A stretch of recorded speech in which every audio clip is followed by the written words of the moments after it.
నమస్కారం, సిటీ వార్తలకు స్వాగతం.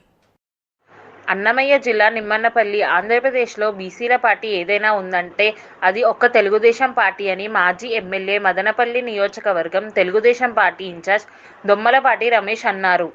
బుధవారం నియోజకవర్గంలోని నిమ్మలపల్లిలో ఏర్పాటు చేసిన జైహో బీసీ కార్యక్రమానికి ముఖ్య అతిథిగా ఆయన పాల్గొన్నారు. నందమూరి తారక రామారావు పార్టీని స్థాపించినప్పటి నుంచి బీసీల అభివృద్ధికై పాటుపడుతూ నేడు చంద్రబాబు నాయుడు నాయకత్వంలో కూడా బీసీల అభివృద్ధికై పెద్దపీట వేయడం జరిగిందన్నారు.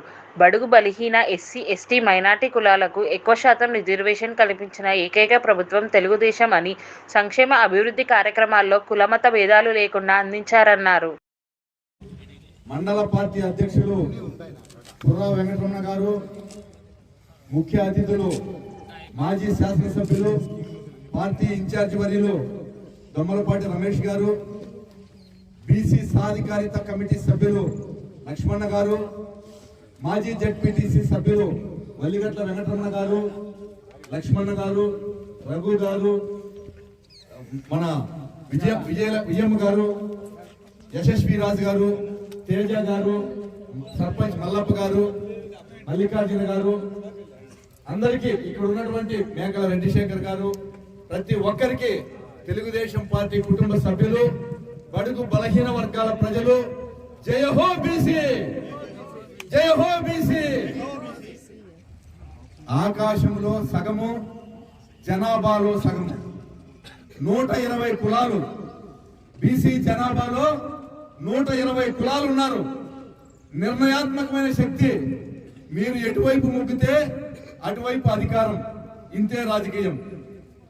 నటరత్న నందమూరి తారక రామారావు గారు 1983లో పార్టీ పెట్టినప్పుడు ఆనాటి పరిస్థితుల్లో మన నరేంద్ర గారు చెప్పినట్టు ఒకే సామాజిక వర్గం కింద అణగారినటువంటి ప్రజలు ఎవరైనా ఉన్నారంటే ముఖ్యంగా బడుగు బలహీన వర్గాలు. ఆనాటి పరిస్థితుల్లో దళితులకు రిజర్వేషన్ ఉండేది.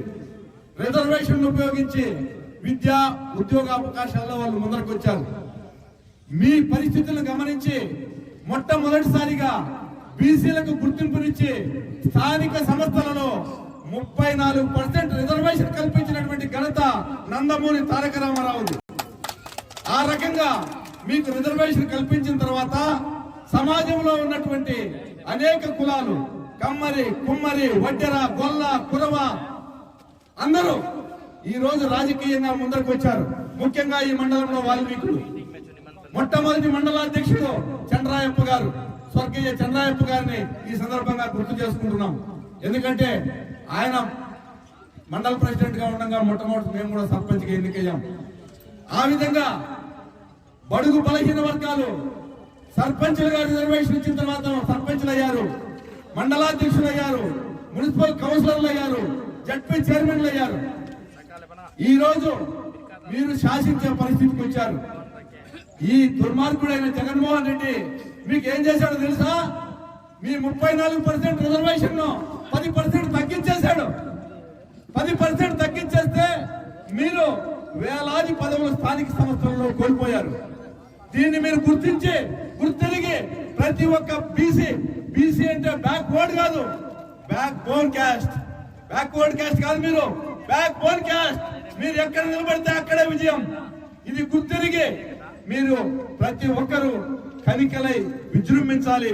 వచ్చే ఎన్నికలలో తెలుగుదేశం పార్టీ గెలుపుకు సహకరించాలి. అంతేకాదు, చంద్రబాబు నాయుడు గారు ఆదరణ పేరుతో కుల వృత్తులను ప్రోత్సహించారు. అనేక కుల వృత్తులను ప్రోత్సహించి సబ్సిడీ రూపేణ ఒక్కొక్కరికి ₹1,00,000 సబ్సిడీ ఇచ్చారు.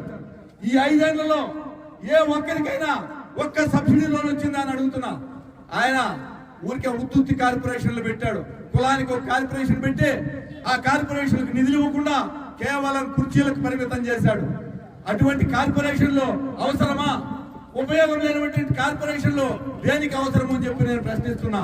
అందుకే మళ్ళీ ఆదరణ పథకం పెట్టి కుల వృత్తులను ప్రోత్సహించి పాడి చేసుకునే వాళ్ళకి ఆవుల లోన్లు, యాదవులకు గొర్రెల లోన్లు, రైతులకు ట్రాక్టర్ లోన్లు, రజకులకు ఇస్త్రీ పెండ్ల కానుంటే అన్ని ఇచ్చారు. ఇంతకు ముందే ఉద్యమం చెప్పారు. ఈ విధంగా ఇంకా ఒకటి ఏమంటే మీ అందరికీ తెలుసు, మల్లికార్జున ఇంతకు ముందు మండల ప్రెసిడెంట్ గా ఉన్నాడు. మొత్తం నియోజకవర్గానికి గోడౌన్ ఇక్కడే ఉన్నింది. ఈ గోడౌన్ లో మొత్తం నియోజకవర్గానికి గోడౌన్ లో వేస్తే ఈ ఆదరణ పథకం వస్తువులన్నీ కూడా ఈ ప్రభుత్వం వచ్చినాక వాటిని పంపిణీ చేయకుండా సిలుం పట్టిపోయే విధంగా ఈ రోజు ట్రైసైకిల్ కూడా సిలుం పట్టిపోయే విధంగా ఆయన కక్షపూరితంగా వ్యవహరిస్తున్నాడు. కాబట్టి మీరందరూ మేల్కోవాలి. వచ్చే ఎన్నికలలో మనకు రమేష్ గారి నాయకత్వం కింద ఈ నియోజకవర్గంలో తెలుగుదేశం పార్టీ పల్లె మండలాల్లో పటిష్టంగా ముందరకు తీసుకుపోతున్నాం. ఆయన నాయకత్వం కింద అనేక పోరాటాలు చేశాం. ఇదేం కర్మ ప్రోగ్రాం చేశాం, బాధుడు చేశాం. ఈ రోజు భవిష్యత్ గ్యారంటీ చేస్తున్నాం, బాబు షూరిటీ భవిష్యత్ గ్యారంటీ చేస్తున్నాం. ఈ క్రమంలో పోరాట క్రమంలో రమేష్ మీద కాదు, రమేష్ కుమారుల మీద, యశస్వి మీద, మా మీద కూడా దుర్మార్గంగా పోలీస్ కేసులు పెట్టారు. కోర్టులకు తిరుగుతున్నాం.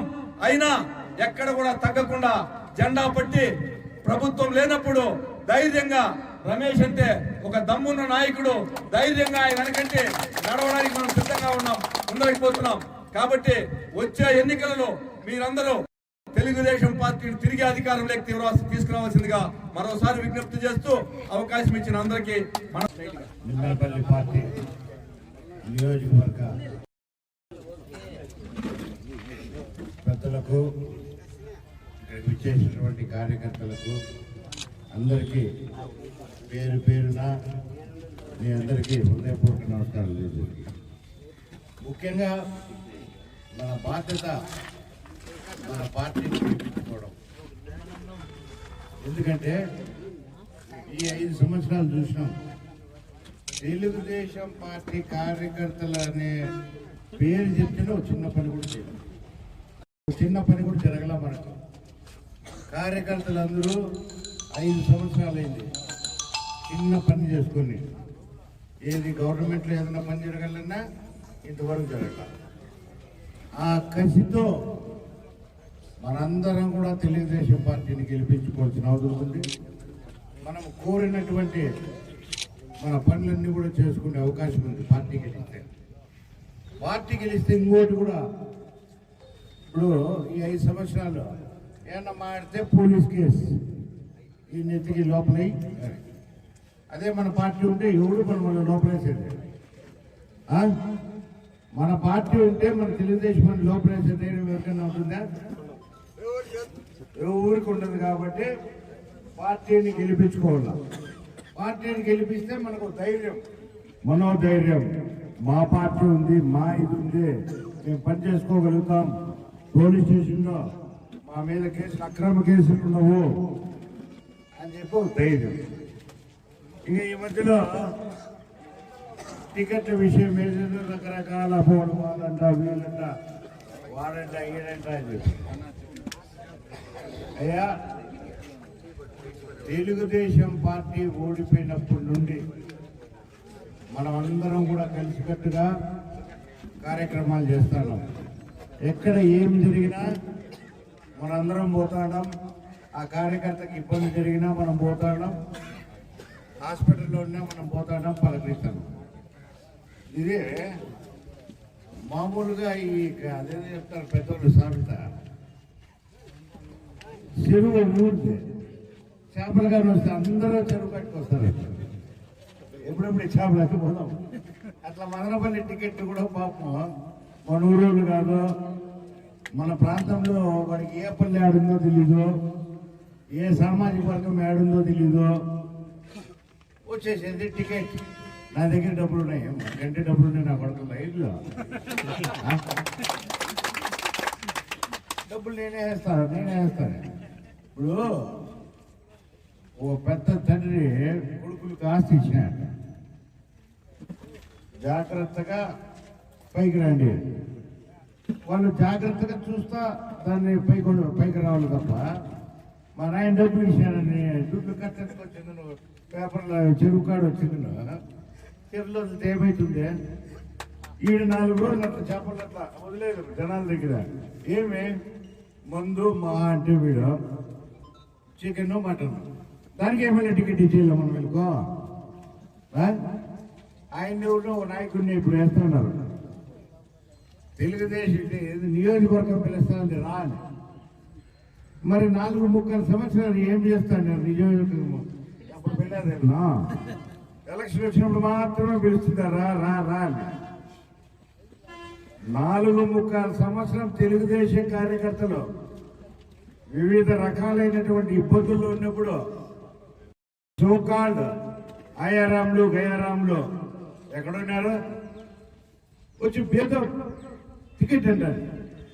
ఏ టికెట్ ఇప్పుడు మా వల్లిగట్ట చెప్పారు, ఏ టికెట్ చెప్పు, పల్లెవేలుగా ఎక్స్ప్రెసా లగ్జరీనా హైటెక్ ఏ టికెట్ కావాలా వచ్చేది టికెట్ టికెట్ టికెట్. ఇట్లా వాళ్ళని మాట నమ్మద్దండి. తెలుగుదేశం పార్టీ ఎవరైతే పార్టీ కష్టపడతారో అటువంటి వ్యక్తులకే ప్రాముఖ్యత ఇస్తుంది తప్ప అయ్యారాములకు గయారాములకు రావు టికెట్లు. కొంతమంది పత్రికా విలేకరులు కూడా ఎట్టయిపోయినారంటే 500 కూడా కాస్ట్లీ 150 మదనపల్లి అయితే ఇప్పటికి నాకు తెలిసి ఒక్కొక్క యూట్యూబ్ ఛానల్ కూడా 20 టికెట్లు ఇచ్చినాడు. 150 ఇస్తే ఒక్కొక్క రోజు ఎక్స్పోజ్. అట్లా ఈ యూట్యూబ్ ఛానళ్ళు కూడా బాధ్యతగా వ్యవహరించారు. ఏందో దాన్ని ఒక ఎమ్మెల్యే టికెట్ను ఎంత దిగజారే స్థాయికి, ప్రజలందరూ నవ్వుకునే స్థాయికి కొంతమంది లీడర్లు అదేదో బహుళ టైపు నాకు ఇప్పుడే చంద్రబాబు నాయుడు చెప్పేసిన టికెట్ నాకైతే 35 సంవత్సరాల నుంచి ఉండా 2 సార్లు అఫీషియల్గా టికెట్ ఇచ్చినారు. నాకు ఎప్పుడు చంద్రబాబు నాయుడు టికెట్ ఇస్తానని చెప్పాను. పార్టీ కష్టపడినాలో నేను చూసి ఇస్తాను అని ఆ విధంగా చూసి 2 సార్లు నా పేర్లు, 2 సార్లు సాగర్ రెడ్డి గారి పేర్లు, ఒకసారి శోభా పేరు ప్రకటించారు. కష్టపడిన వాళ్ళకి ఇస్తారు తప్ప మన పార్టీలో అయ్యారాములకు గయారాములకు టికెట్లు రావు. తెలుగుదేశం టికెట్ అంటేనే కష్టపడ్డాము, లేదా షో ఆఫ్ మ్యానిపులేషను ఇట్లాంటివి చేస్తే కూడా టికెట్ రాదు. ప్రతి ఒక్క టికెట్ బాధ్యతతో కూడుకోవాలా. మనం చంద్రబాబు నాయుడు గారు అసెంబ్లీలో ఛాలెంజ్ చేసినారు. అసెంబ్లీలో ముఖ్యమంత్రిగానే మళ్ళీ అడుగు పెడతానని చెప్పి ఆయన్ను మనం గౌరవప్రదంగా అసెంబ్లీలోకి అడుగు పెట్టే విధంగా చేయాలంటే ప్రతి ఒక్క నియోజకవర్గము మనం గెలవాలి. ఆయన కూడా అదే తప్పట్లో ప్రతి నియోజకవర్గము గెలిచే విధంగా ఆయన ప్లాన్ చేసుకుంటే అదేదో వార్డు మెంబర్ కూడా ఎక్కువ, సర్పంచ్కు తక్కువ. వీళ్ళంతా కూడా బిల్డప్ క్యాండిడేట్ అయిపోయి మదనపల్లి పరువు తీస్తున్నారు. చాలా మంది బయట నుంచి ఫోన్ చేసి ఇప్పుడు ఎక్స్పెక్టేషన్స్ చేస్తారు పార్టీ వాళ్ళు. కొంతమంది మ్యాగజైన్ వాళ్ళు కొన్ని పేర్లు రిలీజ్ చేస్తారు, ఏ ఊరికి అని.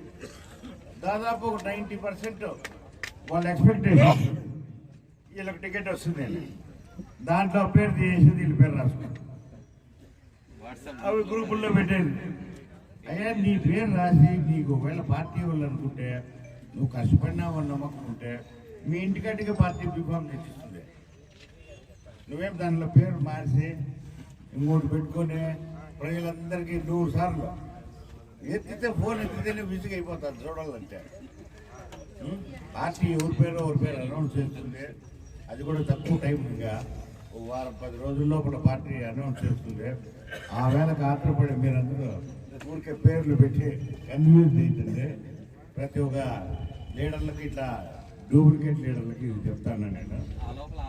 మీరు కష్టపడినారు పార్టీ భావిస్తే మీరు టీవీ స్క్రీన్లోనే ఇమ్మీడియట్గా ఆల్ టీవీ స్క్రీన్స్లో వస్తుంది. ఇప్పుడన్నా ఒక్కొక్క టీవీ స్క్రీన్లో వచ్చేది ఏమంటే దుడ్లు ఇచ్చి రాపించుకుంటే నా పేరు వస్తుంది, గురువు పేరు వస్తుంది, అందరి పేర్లు వస్తాయి. అట్లా కాకుండా చంద్రబాబు నాయుడు అనౌన్స్ చేసినాడు అనుకో అన్ని టీవీల్లోనే వచ్చేస్తుంది. కాబట్టి మీరేమి ఇబ్బంది పడద్దండి. 500 కూడా ఖర్చు పెట్టాల్సిన మళ్ళీ మీరు కష్టపడింటారు అని భావిస్తే చంద్రబాబు నాయుడు గారే అనౌన్స్ చేస్తారు. కాబట్టి తెలుగుదేశం కార్యకర్తలు ఎవరు ఆత్రపడాల్సినటువంటి అవసరం లేదు. మన ఊరును అవమానకరమైన రీతిలో బయట వాళ్ళు కొంత ఎక్స్పోజ్ చేయకూడదు అని చెప్పి మిమ్మల్ని వేడుకుంటూ ఈ అవకాశం ఇచ్చిన పెద్దలందరికీ సిటీ వార్తల సమాప్తం. నమస్కారం.